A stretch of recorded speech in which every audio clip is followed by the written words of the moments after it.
AI exam டெக்ர வந்துருச்சா? Tension ஆகவே வேண்டாம். GPT-2 மாடலோட ஆர்கிடெக்சர் எப்படி வேலை செய்யுதுன்னு ஒரு குயிக் ரிவிஷன் பண்ணிடலாம். இந்த ஒரு செஷன் போதும் எக்ஸாம்க்கு தேவையான எல்லா முக்கியமான பாயிண்ட்ஸையும் நீங்க ஈஸியா புரிஞ்சுக்கலாம். சரி, வாங்க ஆரம்பிக்கலாம். இந்த லாங்குவேஜ் மாடல்ஸ் எல்லாம் ஒரு பிளாக் பாக்ஸ் மாதிரி தானே. உள்ள என்ன நடக்குதுன்னே தெரியாது. ஆனா நம்ம கேட்கறதுக்கெல்லாம் பதில் சொல்லும். ஆனா அந்த பாக்ஸுக்குள்ள நிஜமாவே என்னதான் இருக்கு? வாங்க இன்னைக்கு அதை ஓபன் பண்ணி அது எப்படி நம்ம மொழியை உருவாக்குதுங்கிற ரகசியத்தை தெரிஞ்சுக்கலாம். நாம இப்போ GPT-2வோட முழு செயல்முறையும் 5 ஸ்டெப்ஸ்ல பார்க்க போறோம். முதல்ல பழைய மாடல்ஸ்ல என்ன பிரச்சனை இருந்துச்சுன்னு ஆரம்பிச்சு, அப்புறம் உள்ளீடு எப்படி ரெடி ஆகுது, அதோட மூளை மாதிரி இருக்கிற டிரான்ஸ்ஃபார்மர் பிளாக்ல என்ன நடக்குது, அது எப்படி யோசிக்குது, கடைசியா எப்படி அடுத்த வார்த்தையை வெளியிடுதுன்னு ஸ்டெப் பை ஸ்டெப்பா பார்க்கலாம். டிரான்ஸ்ஃபார்மர்ஸ் ஏன் ஒரு புரட்சின்னே சொல்லலாம். ஆனா அதை புரிஞ்சிக்கிறதுக்கு முன்னாடி இதுக்கு முன்னாடி இருந்த மாடல்ஸ் கிட்ட என்ன ஒரு பெரிய தலைவலி இருந்துச்சுன்னு முதல்ல பாத்திரலாம். இப்ப பாருங்க, லெஃப்ட்ல ஒரு ஆமை இருக்கு இல்லையா?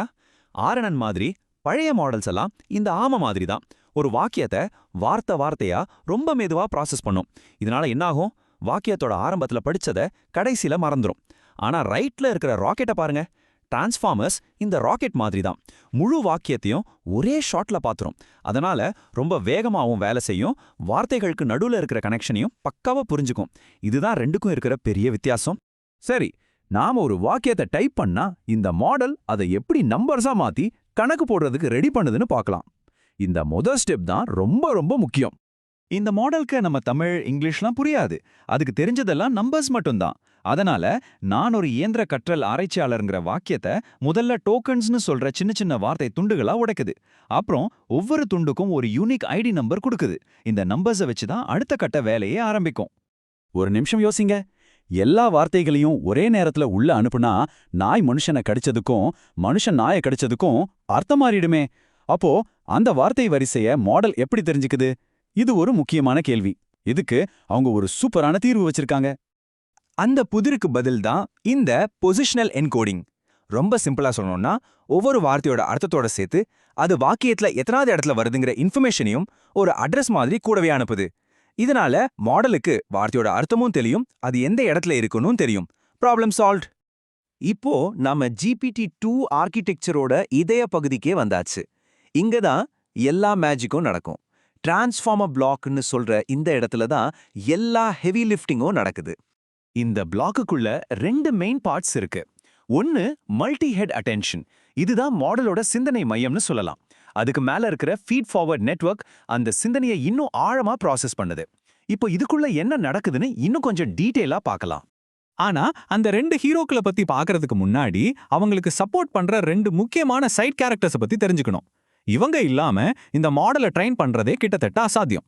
முதல்ல வர்றது லேயர் நார்மலைசேஷன். இது ஒரு டிராஃபிக் போலீஸ் மாதிரி. ஒவ்வொரு லேயருக்குள்ள போற டேட்டாவையும் ஒழுங்குபடுத்தி ஒரே மாதிரி சீரா அனுப்புது. இதனால ட்ரெய்னிங் ப்ராசஸ் ரொம்ப ஸ்மூத்தாவும் வேகமாவும் நடக்கும். அடுத்தது ரெசிடுவல் கனெக்ஷன். டயக்ராம்ல அந்த பிளஸ் சிம்பிள் பாத்தீங்களா? அது ஒரு ஷார்ட்கட் ரோடு மாதிரி. ஒரு லேயருக்குள்ள போற ஒரிஜினல் டேட்டாவை அந்த லேயரோட அவுட்புட் கூட நேரடியா சேர்த்துடும். இதனால எவ்வளவு பெரிய நெட்வொர்க்கா இருந்தாலும் தகவல் எங்கேயும் மிஸ் ஆகாம கடைசி வரைக்கும் போகும். சரி, இப்போ டிரான்ஸ்ஃபார்மரோட சூப்பர் பவர், அதாவது செல்ஃப் அட்டென்ஷன் எப்படி வேலை செய்யுதுன்னு பார்க்கலாம். இந்த மாடலோட மொத்த திறமைக்கும் இதுதான் முக்கியமான காரணம். மாடல் எப்படி சிந்திக்குது? இந்த சுய கவனம் மூலமா தான். ஒரு வாக்கியத்துல இருக்கிற ஒரு வார்த்தைக்கு எந்தெந்த வார்த்தைகள் எல்லாம் ரொம்ப முக்கியம், எதுக்கெல்லாம் அதிக கவனம் கொடுக்கணும்னு இந்த செல்ஃப் அட்டென்ஷன் மெக்கானிசம் தான் முடிவு பண்ணுது. இந்த ப்ராசஸ் எப்படி நடக்குதுன்னு சிம்பிளா புரிஞ்சுக்க ஒரு லைப்ரரிக்கு போற மாதிரி யோசிச்சுக்கோங்க. ஸ்டெப் 1, ஒவ்வொரு வார்த்தைக்கும் 3 விஷயம் கிரியேட் ஆகுது. 1 query, அதாவது நான் என்ன தேடுறேன் அப்படிங்கிற நம்ம கேள்வி. 2வது கீ, அதாவது அந்த லைப்ரரியில இருக்கிற ஒவ்வொரு புக்கோட தலைப்பு. 3வது வேல்யூ, அதாவது அந்த புக்குக்குள்ள இருக்கிற உண்மையான தகவல். சரி, இப்போ ஸ்டெப் 2, நம்மளோட கேள்வியை அங்க இருக்கிற எல்லா புக் தலைப்போடையும் மேட்ச் பண்ணி பார்க்குது.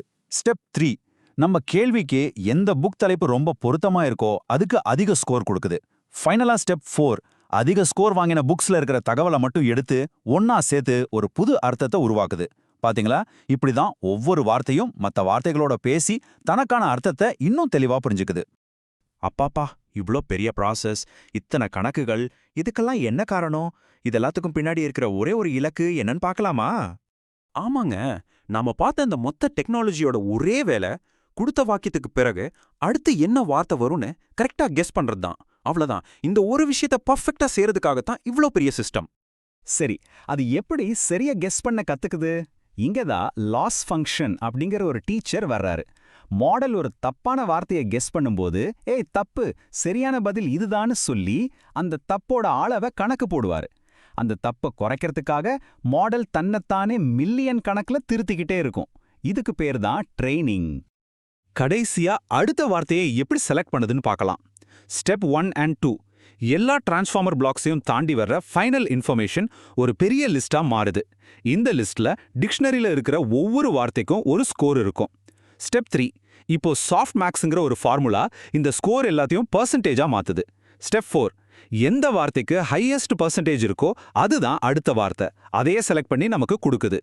இந்த மேற்கோள் இதை ரொம்ப அழகா சொல்லுது. கடைசில இந்த பிரமாண்டமான நெட்வொர்க் என்ன கொடுக்குதுன்னா, அகராதியில இருக்கிற ஒவ்வொரு வார்த்தைக்கும் இது வர்றதுக்கு எவ்வளோ சான்ஸ் இருக்குன்னு ஒரு ப்ராபபிலிட்டி லிஸ்ட்டை கொடுக்குது. அவ்வளவுதான் விஷயம். சரி, இப்போ ஒரு முக்கியமான கேள்வியோட இந்த செஷனை முடிக்கலாம். இந்த மாடல் வெறும் அடுத்த வார்த்தையை கெஸ் பண்ற ஒரு பவர்ஃபுல் கால்குலேட்டர் தானா? அப்போ நாம அதோட பேசும்போது அது நம்மள புரிஞ்சுக்குதுன்னு சொல்றோமே, அதுக்கு உண்மையில என்ன அர்த்தம்? யோசிச்சு பாருங்க.